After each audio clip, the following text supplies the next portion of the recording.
ඔය computer games ගහනවනේ කොල්ලෝ. නේ? නෑ ඇත්තටම අපි තම්බාන කම්පියුටර් ගේම්ස් ගහුවා.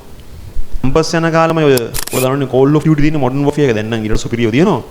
ඒ මොකද තමයි දැන් මම ළමයි වැඩි හරියද මම වෙඩි තියන්න මම වෙඩි තියනවට වඩා කැමති පීයෙන් කප යන්න හරියද? ඔව්. හරිද? කප යන්න තමයි කැමති. එතන මම කරන්නේ නැහැ ටේප් එක හැංගිලා ඉන්නේ ටක් ගාලා කපනවා හරිද? එතන මොට සුපිරියටම කපන්න පුළුවන්. ඒ කියන්නේ තු වෙඩි තියාගෙන එනවා හරිද? මම මෙහෙම දෙතුන් වතාවක් කර පැන්නා කැවුවා. ඒතර කපනකොටම ආතල්ලේ මොකද දන්නවද? දැන් අපි දැන් මේ අපි සක්කේකට ස්ටාර්ට් කරන සර් කෙනෙක් ඉන්නේ අපි හොඳ යාළුවෝ ඔසඳ කියලා ඔස්කා කියලා කියන්නේ හරිද? මට කැම්පස් එකේ මාන කියලා කියන්නේ හරිද? හරු හරිද කැපුව ගමන් ඒ වල් මාන කැපුවා බං. A few moments later. අනම් මනං නං වානා වල් මාන තමා මට ඕනා කියලා. Turulata mi mata tama sepa ona